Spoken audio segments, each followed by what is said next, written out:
Friends, welcome to my त्वचा। बच्चों को बारिश के दिनों में क्या हर रोज़ नहलाना सही है? क्या बच्चों को हर रोज़ नहलाना चाहिए? बाहर जब भी बारिश हो रही है और हम लोग अगर बच्चे को नहलाते हैं तो क्या उससे बच्चे ज़्यादा बीमार पड़ता है?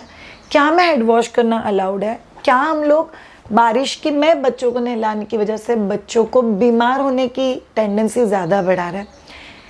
मुझे बताइए, सभी सवाल हर नए पेरेंट्स के दिल में आते हैं और इन सभी सवालों का जवाब हम लोग आज के पर्टिकुलर वीडियो में देंगे।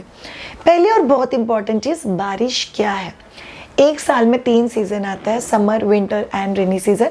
उसमें से ही एक कोर सीज़न है रेनी सीज़न। इसीलिए बारिश आना या रेनी सीज़न आना ये हर साल हमारे बच्चों के साथ होने वाला है और ये वेदर में होने वाला एक नेचुरल चेंज है। Second very important thing, depends आप दुनिया के कौन से हिस्से में रहते हो, कौन से कॉर्नर में रहते हो। अगर आपके यहाँ पे बारिश का सीज़न आता है पूरे दुनिया में ऐसे बहुत सारी जगह है जहाँ पे एक दिन में स्नोफॉल, बारिश, गर्मी सब कुछ आ जाता है। उनके वेदर कंडीशंस और उनकी बारिश और उनके स्नोफॉल के लिए उनके बच्चे अडाप्ट हो जाते हैं। अगर आप जहाँ पे रहते हो वहाँ पे बारिश एक प्रॉपर सीज़न है तो हमारे बच्चे को उस सीज़न के लिए या उस वेदर कंडीशंस के लिए अडाप्ट करना is very very crucial and very very important, और ये करना ही चाहिए। तो ये आप लोग कैसे कर सकते हो? पहली और बहुत इंपॉर्टेंट चीज़, रेनी सीज़न और नहलाने का कोई कनेक्शन नहीं है।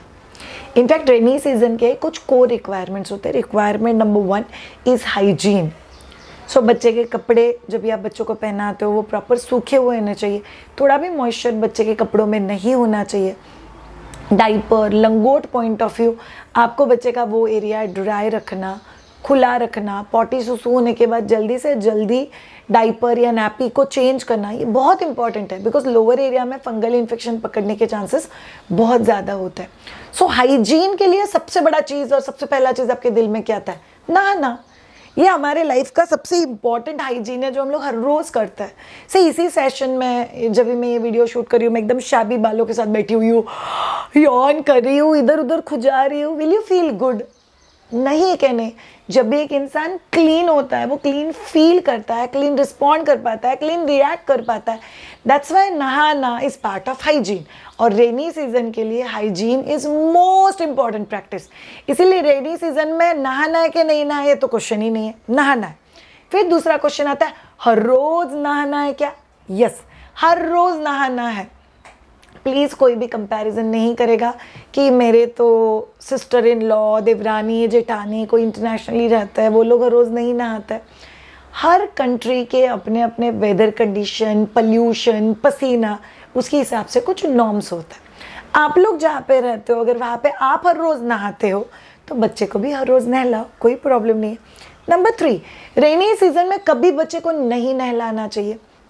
अगर बच्चे को बहुत ज़्यादा बुखार है, आपको आइडियली बताती हूँ, बुखार में अगर आप बच्चे को वार्म वाटर स्पंजिंग या वार्म वाटर जस्ट बकेट में डुबो के बच्चे को निकालते हो, ऑब्वियसली मुंडी बाहर रख के, तो बच्चे का बुखार उतरने में बहुत ज़्यादा हेल्प होता है। बट फिर भी अगर आपको लगता है कि बच्चे को बहुत ज़्यादा बुखार है, बहुत ज़्यादा सर्दी है, तो मुझे नहीं नहलाना है, आप नहीं नहलाओ। बट ट्रेडिशनली देखो, कोई भी बीमारी जब भी होती है, तभी पुराने ज़माने में तो लोग बोलते थे कि स्ट्रेस है तो पानी में नमक डाल के नहा लो, कोई इन्फेक्शन हुआ है तो पानी में नीम के पत्ते उबाल के नहला दो। नहलाना इटसेल्फ या नहाना itself was treated as a remedy. इसलिए आप बीमार हो इसलिए नहाना नहीं है, ये कहीं भी कोरिलेटेड नहीं है। बट अगर आपको लगता है बहुत ज़्यादा सर्दी खांसी है या हमारे यहाँ पे बहुत ज़्यादा ही ठंडी है तो मुझे बच्चे को पूरा नंगू पंगू करके नहलाना नहीं है, तभी के लिए आप लोग अवॉइड कर सकते हो। बट नहलाना नहीं है मतलब कपड़े ही नहीं बदलने हैं, नो। अगर आप नहीं भी नहलाते हो तो बच्चे को दिन में 2 बार स्पंजिंग, मॉर्निंग में 1 बार, शाम में 1 बार, इट्स वेरी वेरी इंपॉर्टेंट। बहुत सारे लोग सोचते हैं कि मैं नहला के बाहर लाऊंगी तो कमरे में हीटर शुरू रखूंगी तो हीटर की वजह से मेरे बच्चे को ठंडी नहीं लगेगी। Don't protect your child too much unless like एकदम ही अजीब टेम्परेचर है और आप खुद टेम्परेचर रेगुलेट करने के लिए हीटर का यूज़ करें तो अलग स्टोरी है। सिर्फ बच्चे के लिए हीटर नहीं लगा, उससे बेटर है कि आप कॉटन के जो दुपट्टे होते हैं वैसे 2-3 दुपट्टे रखो। बच्चा जैसे ही अंदर से बाहर निकलता है बच्चे को मस्त रैप कर दो बहुत अच्छे से, ताकि वो बच्चा आपका प्रोटेक्टेड रहे and that will help you big time. आप अगर इन छोटी छोटी चीज़ों का ख्याल रखोगे तो it becomes very very important. Heater, अगर आप लोग बच्चे के आसपास हीटर या टेम्परेचर रेगुलेट करने के लिए कोई भी चीज़ यूज़ करते हो तो ये आपके बच्चे की स्किन को ड्राइनेस देता है। तो आप लोग को उस चीज़ का भी ख्याल रखना है कि बच्चे को अगर एक्स्ट्रा ड्राइनेस हो रहा है तो क्या आप उसी प्रपोर्शन में बच्चे का स्किन मॉइस्चराइज भी करते हो। Next very important point, rainy season में अगर हम लोग बच्चे को दिन में 2 बार स्पंजिंग करते हैं या नहलाता है तो हम लोग को कौन सी चीज़ों का ख्याल रखना है। Number 1 very crucial and important thing, बच्चों के लिए जो भी आप स्किन केयर यूज़ करे हो बहुत वाइजली सिलेक्ट करो। सो ऑलिव ऑयल या कोई भी ऐसा थिक ऑयल जो बच्चे के स्किन के अंदर पेनिट्रेट होकर रह सकता है, अवॉइड। प्रिफरेबली आपको कोकोनट ऑयल बेस्ड यूज़ करना चाहिए। अगर आपको होममेड कॉम्बिनेशन चाहिए तो आप लोग माइदूजा का बेबी ऑयल भी यूज़ कर सकते हो, बट प्रॉपर ऑयल से मॉइस्चर करना अलाउड। ऑयल स्किन पे ही रखना या ऑयल स्कैल्प पे ही रखना is not allowed, because skin oil dry skin mix होके बहुत कई बार इन्फेक्शन हो सकता है, जिसको हम लोग क्रेडल कैप बोलते हैं या डैंड्रफ बोलते हैं, एक अलग टाइप का जो स्पेशली बच्चों में दिखाई देता है। So we need to avoid that. इसीलिए प्रॉपर ऑयल यूज़ करो। उसके बाद बच्चे को नहलाते वक्त बहुत गर्म पानी यूज़ नहीं करना है, ठंडा पानी आई डोंट थिंक सो कोई यूज़ करता है। नॉर्मल कंफर्टेबल पानी यूज़ करना है ताकि वो भी स्किन को ज़्यादा ड्राई नहीं करे। तीसरा बहुत ज़्यादा इंपॉर्टेंट चीज़, बारिश के बाद जब भी आप बच्चे को टॉवेल से क्लीन कर रहे हो तभी डैप ड्राई करो, स्किन को रब नहीं करना है। और सारे जॉइंट्स बहुत अच्छे से क्लीन करना ज़रूरी है, या सारे जॉइंट्स बहुत अच्छे से ड्राई करना बहुत ज़्यादा ज़रूरी है। जब भी आप जॉइंट्स को बहुत अच्छे से ड्राई करते हो तभी फोल्ड्स में जो फंगल इन्फेक्शन होता है वो नहीं होता है। आप नहलाते हो जो साबुन यूज़ करते हो, please all of you, I don't know ये क्या कंसेप्ट है, जो कम गले वो साबुन यूज़ करो। बच्चों के लिए यूजुअली जो सोप होता है, बिकॉज हम लोग माइदूजा में शिया बटर बेस्ड सोप बनाते हैं, मुझे पता है वो इतना क्रीमी है कि वो अगर आप ठीक से सूखी जगह पे नहीं रखोगे तो वो पिघलने लग जाता है। आप लोग top to toe wash use कर सकते हो, but what is very important is ऐसा साबुन यूज़ मत करो जो 1.5 महीने तक गलेगा ही नहीं। सोचो क्या लेवल के केमिकल डाले होंगे उसमें, अगर साबुन गलना नहीं चाहिए। दूसरा एक और फंडा होता है, साबुन में से बहुत सारा झाग होना चाहिए। झाग अगर साबुन में से निकालना है तो उसमें बहुत केमिकल ऐड करना पड़ता है, और जितना केमिकल वाली चीज़ें यूज़ करोगे उतना इन्फेक्शन कैच करने के चांसेस भी ज़्यादा होता है, स्पेशली रेनी सीजन में। तो आप लोग को उसका ध्यान रखना है।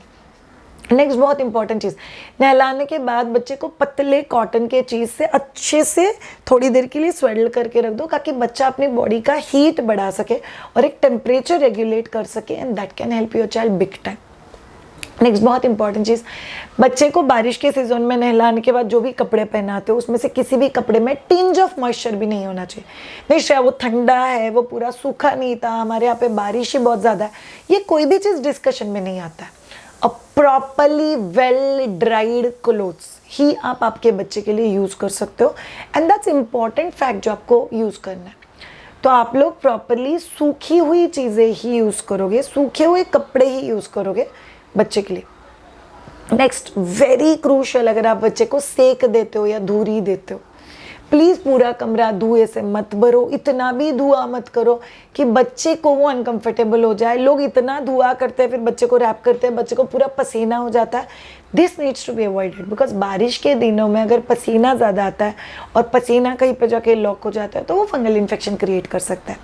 सो बारिश के दिनों में नहला सकते हैं क्या एवरीडे बेसिस पे? यस। शायद कौन से टाइमिंग पे नहलाना चाहिए?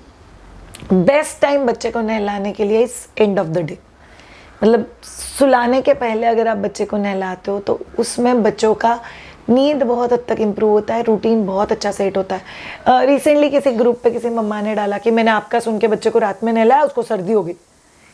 नहीं, माइंड में बच्चा वो सपोज टू ऑलरेडी कैच सर्दी, या आपने बच्चे को ज़्यादा खुला रखा होगा या हवा लगी होगी, बट रात में नहलाने का रिचुअल कल्चरली हमारे कल्चर में, जहाँ पे लोग रात में सोने से पहले शॉवर लेते हैं फिर कपड़े चेंज करते हैं, because that's a very good practice रात में सोने के लिए।